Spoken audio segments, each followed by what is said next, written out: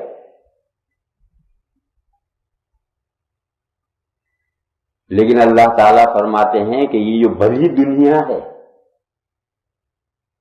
یہ جو من پسند اور دل پسند چیزوں کی محبت جو تمہیں گھیرے ہوئے ہے، تم پر چھائی ہوئی ہے، یہ متاع الحیات الدنیا، ذالک متاع الحیات الدنیا، یہ دنیا کی زندگانی کا استعمال کا سامان ہے۔ متاع کہتے ہیں عربی میں ایسی چیز کو جسے چند روز استعمال کر کے پھینک دیا جائے، تھوڑی دیر استعمال کر کے پھینک دیا جائے۔ پرانے زمانے میں تو کتابوں میں اس کی مثال یہ دیتے تھے کہ جیسے عورتیں چولہے پر دیگچی پکڑنے کے لیے ایک کپڑا رکھتی ہیں، پرانا کیتھڑا، پرانے کپڑوں میں سے کیتھڑا پھاڑ کر کے چولہے پر رکھ لیتی ہیں، اور وہ ایک دن میں 2 دن میں زیادہ سے زیادہ ہفتے میں وہ میلا چکنا کالا ہو جائے گا تو اسے پھینک دیں گی اور دوسرا کیتھڑا لا کر کے چولہے پر رکھ لیں گے۔ یہ جو کپڑا ہے جو چولہے پر ہے، اس کو اردو میں کہتے ہیں صافی۔ تو پرانی کتابوں میں یہ مثال دی جاتی تھی متاع کی کہ جیسے یہ صافی ہے، یہ چند دن استعمال کی چیز ہے، پھر اسے کوئی دھوبی کیا نہیں بھیجتا اور دھلوا کر کے واپس لا کر دوبارہ استعمال کرنے کی ضرورت نہیں، روپے میں رکھ دیا جاتا ہے۔ تو یہ دنیا کی جو چیزیں ہیں جو تمہیں بڑی بھلی معلوم ہو رہی ہیں، یہ تو چند دن برتنے کی چیزیں ہیں، اور اب زمانہ فاسٹ ہو گیا ہے، لہذا اب مثال بھی بدل گئی ہے۔ اب متاع کی مثال ہے آپ کا TCU، یہ جو آپ کا TCU ہے یہ متاع ہے، بڑے شاندار ڈبے کے اندر، مزین ڈبے کے اندر بند ہے، بلکہ بازا تو ایسا ڈبا چاندی جیسا ہوتا ہے مزین، اس میں سے ایک سور دے کے نکالا، ناک صاف کیا اور ڈسٹ دی۔ بس اس TCU کی جتنی حیثیت ہے اتنی حیثیت اس دنیا کی، پوری دنیا کی،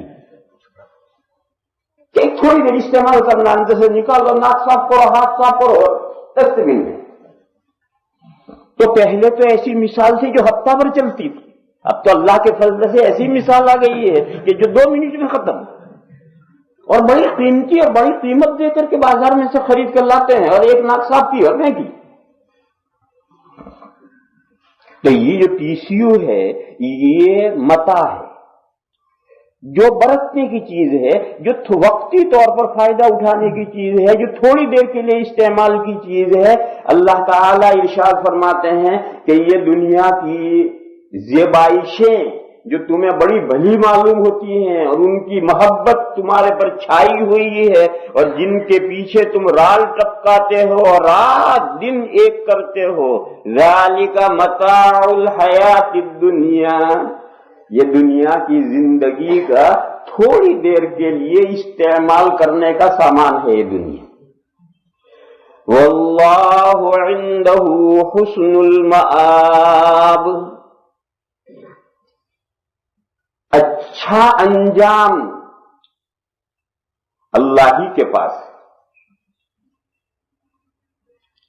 دنیا میں اچھا انجام نہیں، یہ تو وقتی سامان ہے، اور اچھا انجام، معال کار، شاندار حسن المآب، یہ اللہ ہی کے پاس ہے۔ لہذا جو دنیا میں رہ گیا وہ تو وہی متاع ہے، ڈسٹ بین میں گیا، اور جو تم نے آگے بھیج دیا اللہ کے یہاں وہی تمہارے لیے بہترین مآل ہے، حسن المآب ہے۔ ایک حدیث شریف میں حضور اکرم صلی اللہ تعالی علیہ وسلم نے ارشاد فرمایا کہ یقول الانسان مالی مالی، وما لہو من مالہ الا من ثلاث، انسان زندگی بھر ہائے مال ہائے مال ہائے مال، میرا مال میرا مال میرا مال کرتا رہتا ہے۔ حضور نے فرمایا کہ اس کا مال تو صرف 3 مال ہے، صرف 3 مال آدمی کے، کھایا ہضم ہو گیا، ہمارا مال ہے، اور اگر کھایا اور پیٹ میں ہضم نہیں ہوا تو ہمارا مال نہیں۔ لوٹا لے کر بھاگتے بھاگتے تھک گئے، وہ ہمارا مال کہاں ہوا؟ وہ تو ہمارے کھایا پیٹ میں جا کر ہمارے جسم کو فائدہ پہنچانے کے بجائے نقصان پہنچایا۔ پہنا وہ سیدھا کر دیا، کپڑا لائے اور اس کو اتنے دنوں تک پہنا تو وہ پرانا ہو گیا اور دوسرے کے برتنے پہننے کے قابل نہیں رہا، اب ہم نے پہن لیا، یہ ہمارا مال ہے۔ اکل فافنا، کھایا اور ختم کر دیا۔ لبس فابلا، پہنا اور پرانا کر دیا، وہ سیدھا کیا۔ اور تصدق فاقنا، خیرات کی اور اسے اللہ کے یہاں بیلنس بنا لیے، ذخیرہ کر لیے۔ یہ 3 مال تمہارے ہیں، جو تم نے کھا لیا اور ختم ہو گیا وہ تمہارا ہے، جو تم نے پہن لیا اور پرانا کر دیا وہ تمہارا ہے، اور جو تم نے خرچ کیا اللہ کے راستے میں اور خرچ کر کے آخرت میں اپنے لیے جمع کر لیا وہ تمہارا ہے۔ وما سوا ذالک فہو تارک لغیرہ، ان 3 کے علاوہ جو مال ہے وہ دوسروں کے لیے چھوڑ کر دنیا سے چل دینا ہے۔ پیچھے کوئی کھانے والا وارث ہے، وارث کے لیے چھوڑیں گے؟ ایسے بھی لوگ ہوتے ہیں جن کے پیچھے کوئی وارث نہیں ہوتا ہے، کتے بلیوں کے لیے چھوڑ جاتے ہیں، کتے بلیاں بھی نہیں ہوتے تو تتر بتر ہو جاتا ہے پیچھے۔ غرض پیچھے چھوڑ کے جانا ہے، کسی نہ کسی اس کو لے کر کوئی نہیں جاتا۔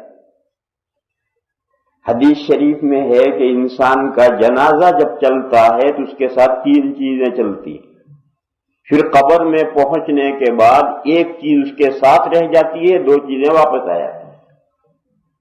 ایک تو اس کا مال اس کے ساتھ چلتا ہے، ایک اس کے خاندان اور رشتہ دار اور آل چلتا ہے، ساتھ میں اولاد وغیرہ چلتے ہیں، رشتہ دار، اور ایک اس کا عمل چلتا ہے۔ یہ 3 جنازے کے ساتھ جاتے ہیں۔ قبر میں دفن کرنے کے بعد عمل تو وہیں رہ جاتا ہے، اور اولاد بھی گھر چلی آئی اور مال بھی گھر چلی آئی، حتیٰ کہ وہ چارپائی بھی واپس آ گئی، جی چارپائی وہ میت کو لے گئے کہ بیچارے کے لیے ایک چارپائی چھوڑ دو، کبھی اس پر لیٹے گا بیٹھے گا نہیں، وہ چارپائی بھی نہیں چھوڑتے، وہ بھی گھر لے آئے، اور سارے رشتہ دار بھی گھر آ گئے، عمل اس کا اس کے ساتھ وہیں رہ گئے۔ تو میرے بھائیوں، جو آگے بھیج دیا گیا ہے، اگر برا عمل بھیجا ہے اللہ کی پناہ، اور اگر اچھا عمل آگے بھیجا ہے، کسی لائن کا اچھا عمل ہو، وہی حسن المآب ہے۔ وہ چند دن کا استعمال کا سامان نہیں ہے، وہ ہمیشہ کے لیے استعمال کا سامان ہے۔ دنیا میں تو جو سامان ہے وہ تو متاع الحیات دنیا ہے، چند دن میں چند تھوڑے وقت میں ختم۔ وہ جو آگے بھیج دیا گیا ہے اپنا عمل اور وہاں بیلنس ہو گیا ہے، وہ صلہ تا ابد پانا ہے، وہ چند دن کے برتنے کا سامان نہیں ہے۔ اسی لیے اللہ تعالی نے اعمال کا اجر اس دنیا میں نہیں رکھا، آخرت میں رکھا۔ اس دنیا میں اعمال کا اجر دیا جائے تو انسان گھاٹے میں رہے گا، مومن گھاٹے میں رہے گا۔ ایک آدمی نے 15 سال کی عمر میں نماز پڑھی، اس کی نماز کا بدلہ اسی دنیا میں دے دیا جائے تو کتنے دن استعمال کرے گا؟ وہ 60 سال کا ہوا، 70 سال کا، 80 سال کا، 90 سال کا، 100 سال کا، مرے گا تو صحیح، تو اس نے 85 سال اپنے نماز کا ثواب استعمال کیا، اور 85 سال کے بعد تو وہ چلا گیا۔ تو کل 50 نماز کا ثواب کل 85 سال ملا، اور جو نماز مرنے سے ایک دن پہلے پڑھی اس کا ثواب اگر اجر اس دنیا میں دے دیا جائے تو ایک ہی دن وہ اجر استعمال کرے گا اور پھر دنیا سے چل دے گا۔ اس لیے اللہ تعالیٰ نے اعمال کا اجر اس دنیا میں رکھا ہی نہیں ہے، تمام اجر جو ہے آخرت میں رکھے ہیں، کیونکہ آخرت میں وہ اجر مل گیا، اب اسے تا ابد ہمیشہ ہمیشہ استعمال کرنا ہے، اب وہ اجر کبھی ختم نہیں ہونا۔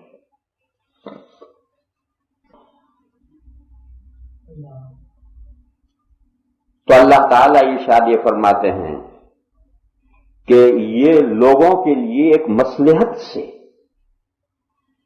بھلی کی گئی ہے.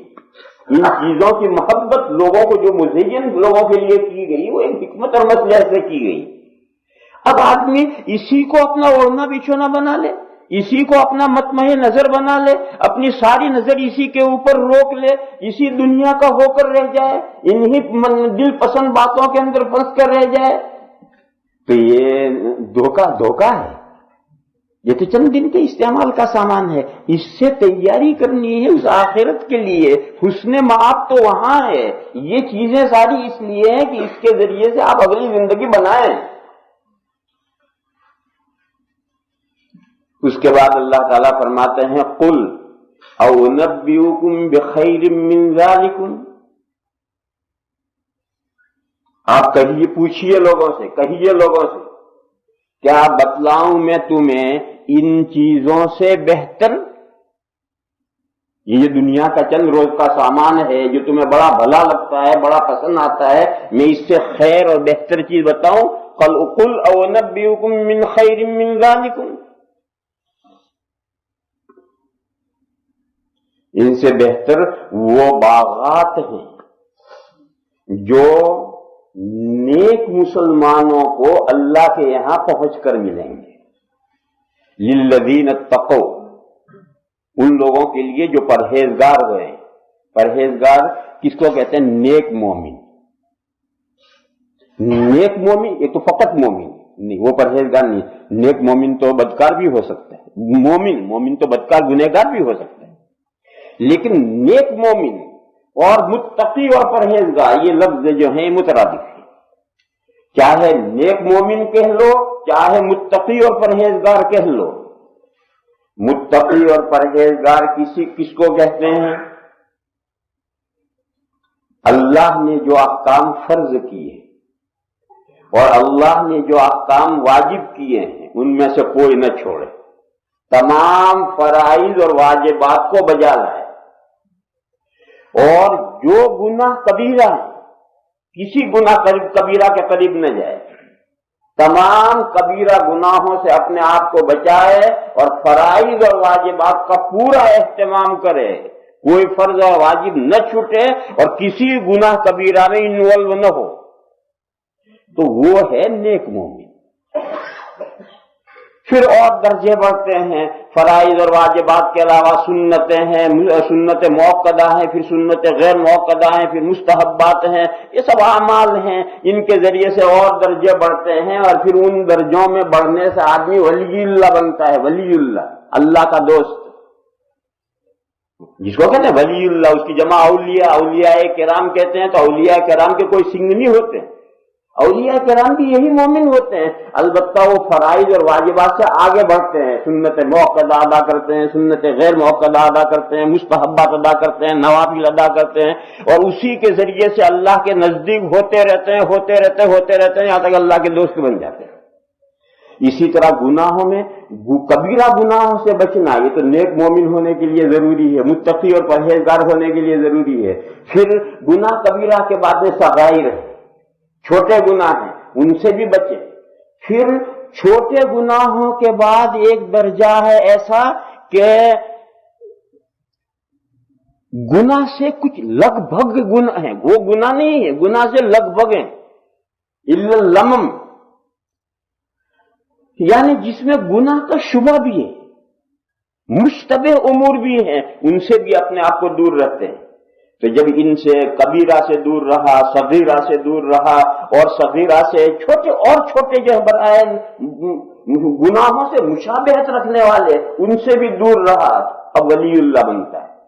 ادھر ترقی کرنی ہے, مستحبات تک پہنچنا ہے, نوافل اعمال تک پہنچنا ہے, اور گناہوں میں بچنا ہے, بچتے بچتے یہاں تک پہنچنا ہے. اب یہ بندہ ہو گیا ولی اللہ, اللہ کا دوست. اور اگر یہی تک ہے کہ تمام فرائض اور واجبات ادا کرتا ہے اور تمام گناہ کبیرہ گناہوں سے بچتا ہے, تو یہ نیک مسلمان ہے, متقی اور پرہیزگار ہے. تو فرمایا کہ للذین اتقوا عند ربہم جنات, نیک مومنین کو اللہ جل شانہ ومن والہ کے پاس پہنچ کر جو باغات ملیں گے, ایک نہیں جنات جمع ہے, باغات ملیں گے، وہ باغات اس دنیا کی ان تمام چیزوں سے بہتر ہیں۔ یہ دنیا کی چیزیں ہیں، نمبری گھوڑے ہیں، سونے چاندی ڈھیر لگے ہوئے ہیں، کھیتی ہے، باڑی ہے، وغیرہ وغیرہ، ان سب سے وہ باغات بہتر۔ تجری من تحتها الانہار، وہ باغات ایسے ہیں کہ جو سدا بہار ہیں، ان کے نیچے نہریں بہتی ہیں، ان کے بیچ میں اندر اندر نہیں، اس باغ کے بیچ میں اندر اندر نہیں، ان باغ کے نیچے نہریں بہ رہی ہیں۔ اوپر دیکھو کچھ نظر نہیں آ رہا، خشک ہے، اور نیچے جگہوں میں نہریں بہ رہی ہیں، اور اس کی وجہ سے وہ باغات سدا بہار ہے، یعنی ہمیشہ پور بہار رہتے ہیں وہ باغ، کبھی خشک نہیں ہوتے ہیں، اس کے پتے نہیں جھڑتے۔ خالدین فیہا، ان باغات میں ہمیشہ ہمیشہ رہنا ہے۔ یہ ایک مستقل نعمت ہے۔ ایک تو باغات، پھر باغات سدا بہار، پھر ان باغات میں ہمیشہ رہنا ہے، ان باغات سے نکلنا نہیں۔ اور وہ جو لسٹ آئی تھی حب الشہوات کی، اس میں جو سب سے پہلے شمار کیا تھا عورتیں، وہ عورتیں جو دنیا میں پسندیدہ قرار دی گئی ہیں، یہ وہاں بھی ملیں گی۔ باقی سب چیزیں نہیں لی، بیٹے، گھوڑے، یہ وہ نہیں، صرف ان کو لیا، عورتوں کو لیا۔ وَأَزْوَاجٌ مُطَهَّرَةٌ، اور بیویاں ملیں گی ایسی جو پاک کی ہوئی ہوں گی۔ دنیا میں جو عورتیں ہیں، ان میں تو طرح طرح کے عیب ہوتے ہیں، طرح طرح کے عیب ہوتے ہیں۔ مہینے میں 5-7 روز تو اس قابل ہو جاتی ہے کہ اللہ میاں نے منع کیا کہ ان کے قریب مت جاؤ، الگ چارپائی میں لیٹو۔ آج ہی آیتیں آئی ہیں وَيَسْأَلُونَكَ عَنِ الْمَحِيضِ، لوگ آپ سے پوچھتے ہیں کہ جب عورت حیض کی حالت میں ہو تو کیا مسائل ہیں؟ قُلْ هُوَ أَذًى، آپ جواب دیجئے کہ یہ جو حیض کی حالت ہے یہ تکلیف دہ ہے۔ عورت اس وقت نارمل حالت میں نہیں رہتی، اس کے لیے یہ حالت تکلیف دہ ہے، وہ عورتیں ہی سمجھ سکتی ہیں، اب آپ کو کیسے سمجھا دوں؟ بہرحال یہ حالت عورتوں کے لیے تکلیف کی حالت ہے، لہذا فَاعْتَزِلُوا النِّسَاءَ فِي الْمَحِيضِ، پس جدا رہو تم عورتوں سے اس حالت میں۔ اب بیوی کے ساتھ نہیں لیٹنا، اب الگ لیٹو۔ صرف فَاعْتَزِلُوا نہیں کہا، یہ پھر اور تاکید کی وَلَا تَقْرَبُوهُنَّ، اور ان کے نزدیک بھی مت جاؤ، حَتَّى يَطْهُرْنَ، یہاں تک کہ وہ پاک ہو جائے۔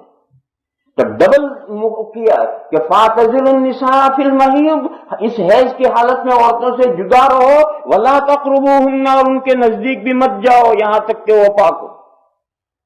کیوں؟ یہ حالت جو ہے، تم تو اپنی اصلی حالت میں ہو، تم اپنی اصلی حالت میں، اور ان کو ایسی حالت ہے جس حالت میں انہیں چھیڑنا ان کے لیے تکلیف کا باعث ہے۔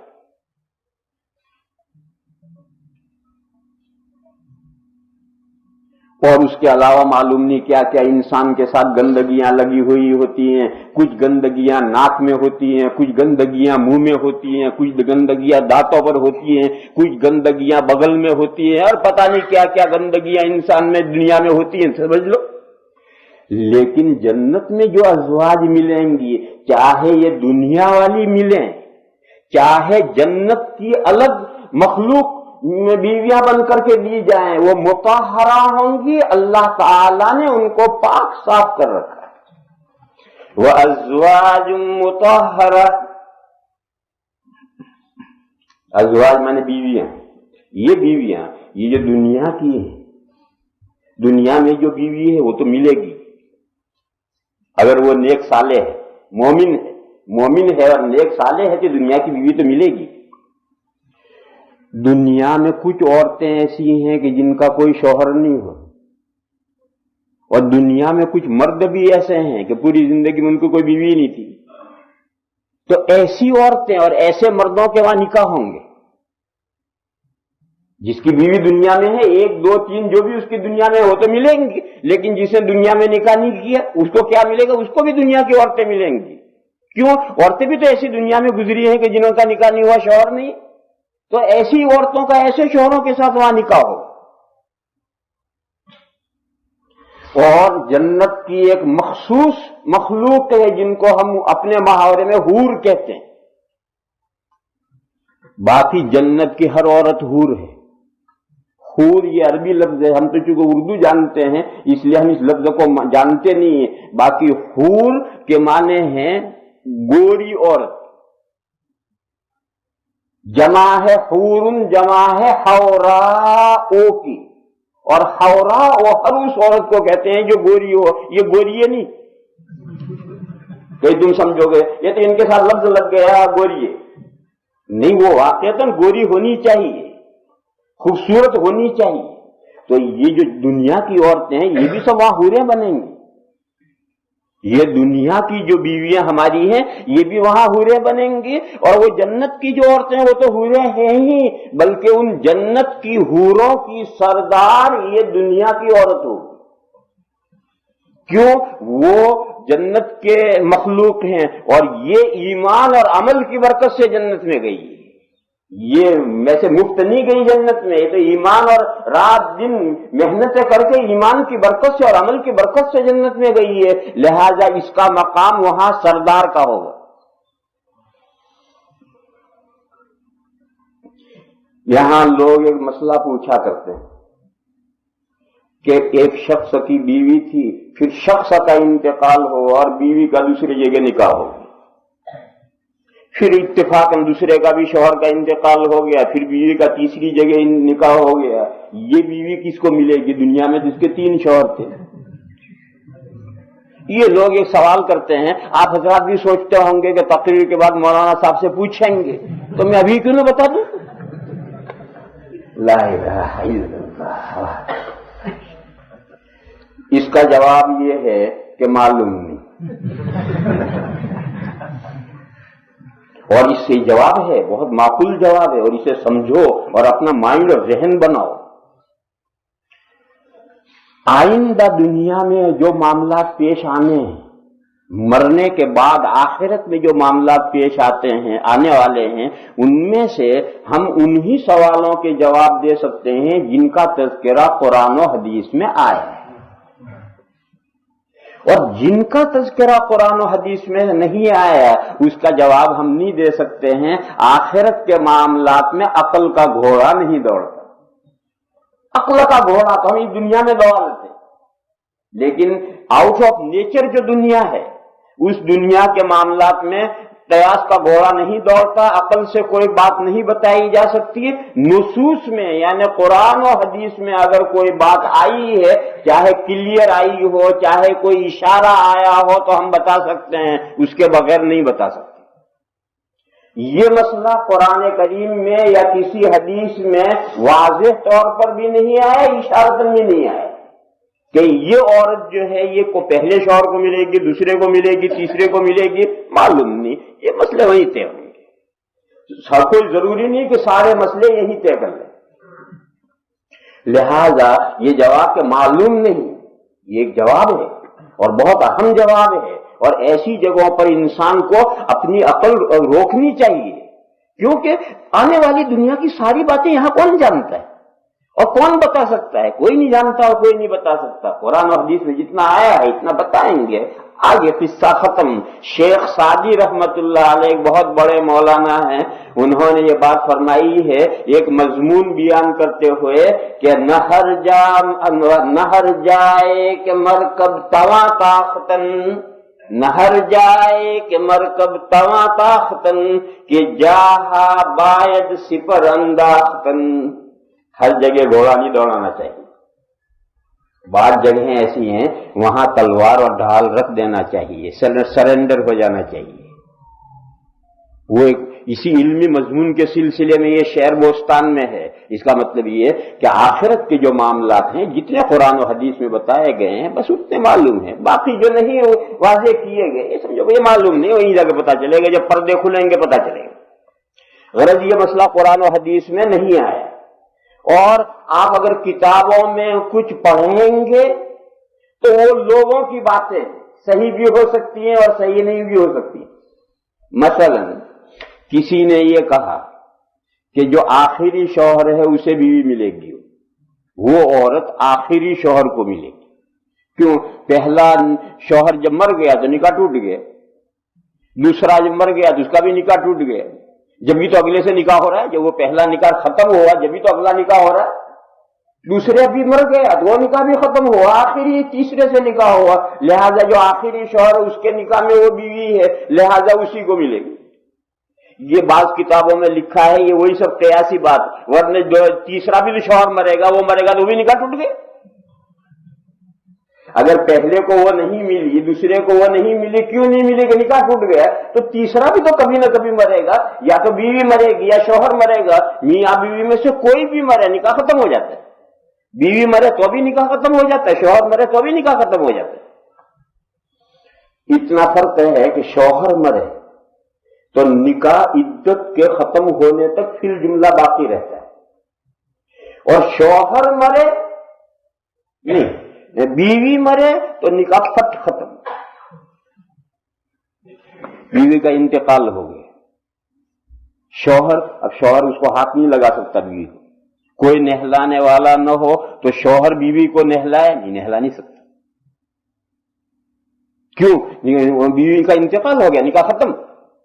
بس اتنی گنجائش ہے کہ ہاتھ لگائے بغیر بیوی کا چہرہ دیکھ سکتا ہے، کتنی گنجائش ہے۔ بیوی کا انتقال ہوگا، جنازہ تیار ہو جائے تو جا کے ایک نظر بیوی کا چہرہ دیکھ سکتا ہے، ہاتھ نہیں لگا سکتا۔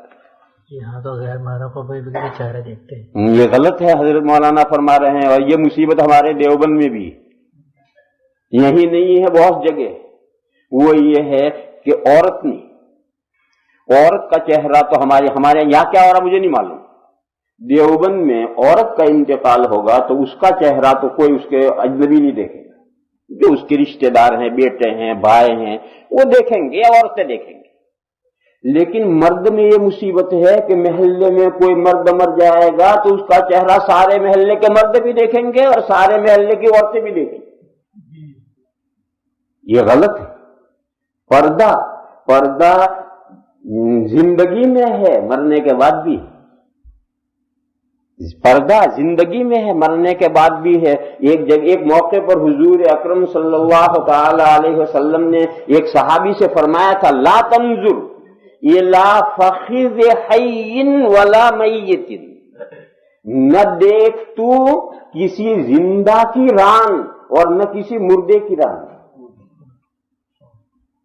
جیسے زندہ کی ران دیکھنا جائز نہیں ہے، مردے کی ران دیکھنا بھی جائز نہیں، معلوم مرنے کے بعد بھی یہ احکام۔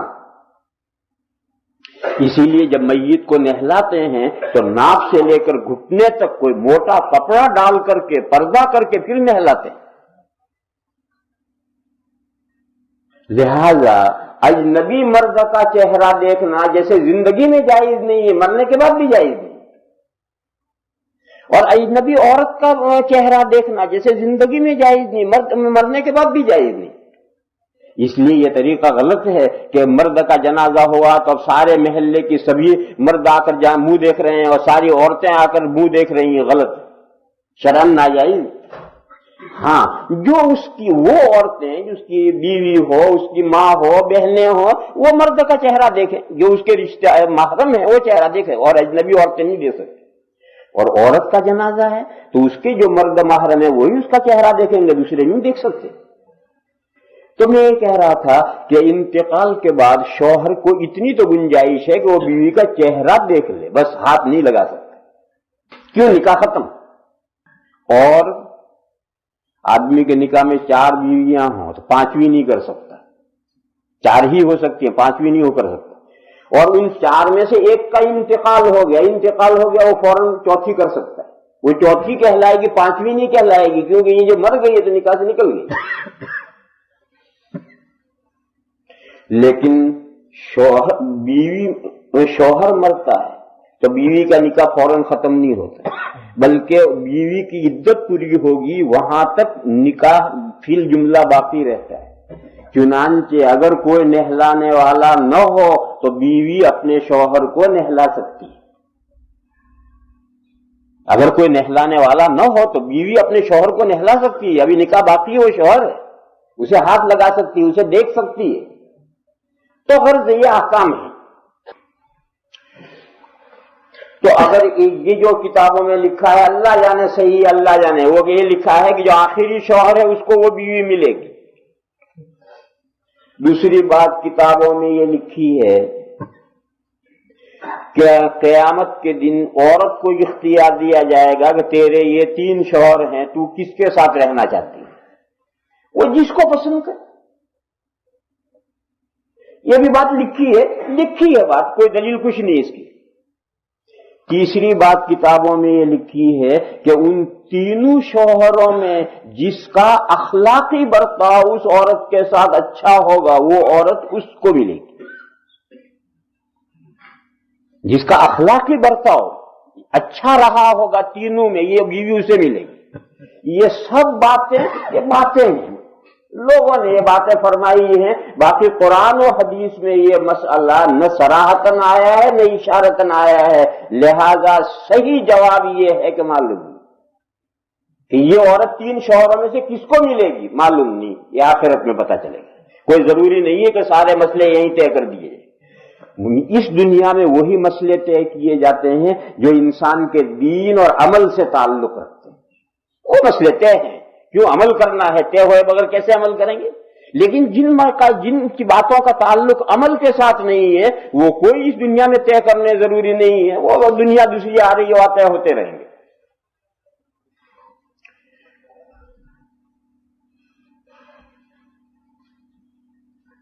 تو میں اصل مضمون یہ بیان کر رہا تھا کہ وہ جو چیزیں گنائی گئی تھی حب الشہوات، وہ سب آخرت میں نہیں ملنے کے، تو چند دن تک ٹی استعمال کیا، ردی میں پھینک دیا، اب اسے تھوڑا آخرت میں ٹی ملے گا۔